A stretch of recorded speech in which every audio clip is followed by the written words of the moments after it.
Have you ever got a new dog and had so much trouble with it not listening, or it just getting into the trash, or just plain general barking constantly? Still do. The best thing to do when getting a new puppy or even an older dog is to make sure you put the dog through proper training. Training can be the key between success and happiness for a dog and the owner. Without training, it can lead to a lot of stress for both the dog and the owner and anyone that comes in contact with the dog. Today I'd like to talk to you about the benefits of training a puppy or even an older dog as well. When a dog is well trained, it helps keep it so that way the family can interact with the dog, young children can interact with the dog, and you can bring the dog to any type of event or any location.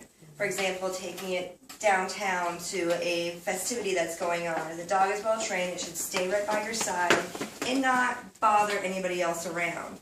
An untrained dog would more than likely try pulling on the leash, as well as possibly biting at people, barking, chasing other dogs around, being completely distracted, and not doing what you want it to do. When training a dog, it's actually a great experience for both the owner and the dog, and in any family members involved. It actually is a very good bonding experience, especially with a new dog. For example, if a dog comes from a rescue or abusive home, when you get that dog, it's going to be very standoffish. When you go through training, it helps build that bonding experience, that trust between you and the dog.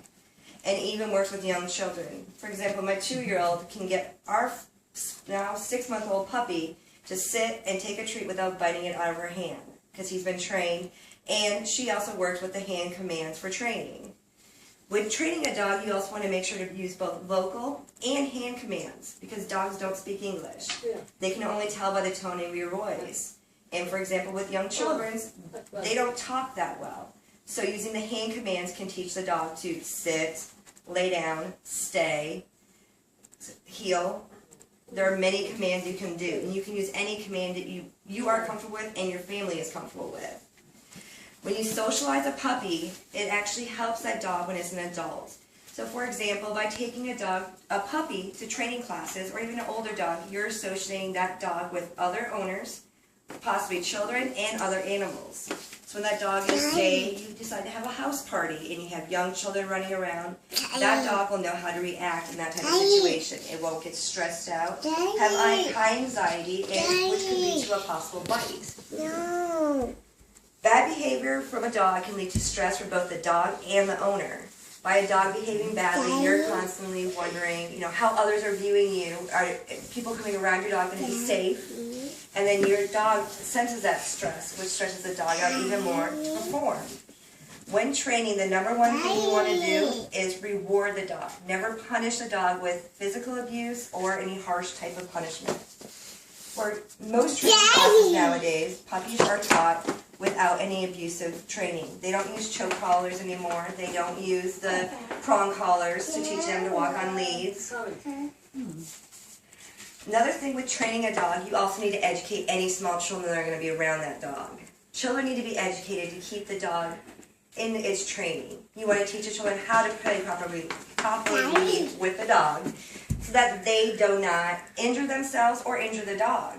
If you're teaching a dog not to jump and your child's teaching the dog to play and jump, that dog is going to want to try and jump because it's thinking, okay, I jump, I get to play. So you want your children on the same page as you. You also want to make sure that you teach children how to treat the dog, to be kind to it, not to bother it when it goes in certain areas, to know when to leave it alone. American Humane Society actually has established a training program for children called KIDS. Kids interacting with dogs safely. You can actually register for this program in most cities, most major cities, and your kids can actually go and have a trained professional teach them how to interact with dogs. So training for the dog also means training for your family. You can't train one without training the other. In America, there's nearly 4.17 million dog bites a year. Wow. From children to adults. And a lot of the dog bites do come from well-trained dogs, but a majority of them come from dogs that are not trained. 50% of the dog bites that occur are children under the age of 12. That's why training your children and your puppy together is a very key essential. 82% of children treated in the ER from dog bites are children under the age of 15.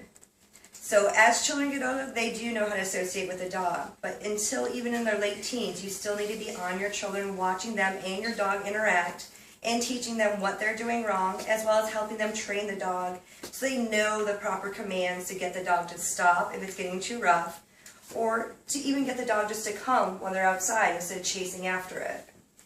70% of fatalities from dog bites occurred from children under the age of 10 years old. And nearly 375 cases that were seen in the ER were actually infants or toddlers that had been bitten, and they are usually bit in the neck or the head. So by training your dog not to jump or not to pounce on young children will keep them from being able to get to that area that they view as, with other dogs, just a playful nature. When puppies play together, they bite at each other's necks and their heads. Dogs do not know without proper training that you cannot treat a child that way. When you are training, you want to use lots of positive encouragement with the dog. You want to reward them with what they find essential. For example, a lot of dogs like car rides or treats, or they even prefer just something simple as a new toy or even a belly rub. Depending on your dog, you want to have the proper reward for them. So if you teach your dog to sit and it does it on the first command, you give a treat. The best thing with training is repetitiveness and patience. A dog can be trained to sit. 2 weeks later, like my dog, will refuse the command altogether. It happens. It comes and goes just like with a child. You teach them something, when they want to act out, they act out. So you just backtrack yourself and restart that training.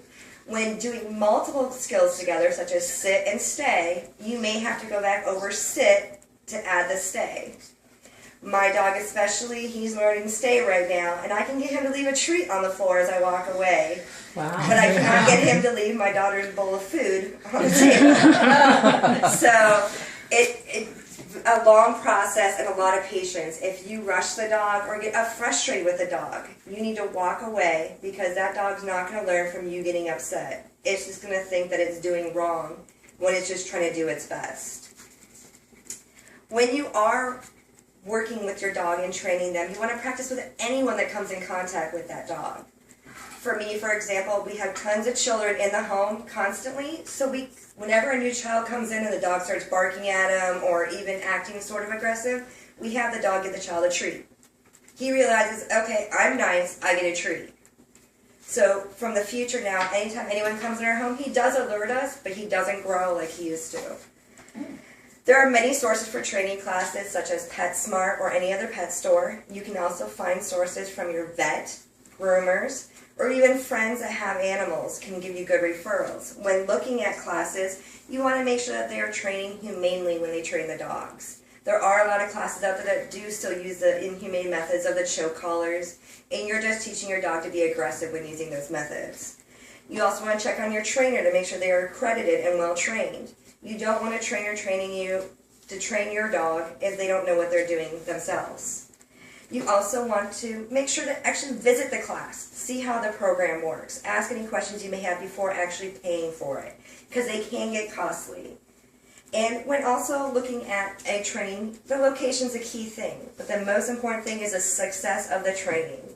In most training facilities will offer that to you if you ask them. You also want to make sure that there's proper vaccination for all animals in the training programs, because your dog can catch something very easily from another dog, and you don't want that. And most of the credible training facilities will require vaccination records. So adding a dog to your family is a very tough decision. And the main thing that most people ask are, do we want a dog? What they really need to be asking is, do we have the time to devote to train our dog? Because without proper training, that dog is not going to be a full part of the family. And a lot of times it leaves dogs being stuck outside on a leash or in a fenced yard, or even being abandoned because the family thinks that the dog plays too rough with the little ones, but the dog doesn't know any better if he hasn't been trained. So the main thing with training is just patience, time, and knowing that with your time, you'll get rewarded in the end for anyone that comes in contact with your dog. Thank you. Thank you.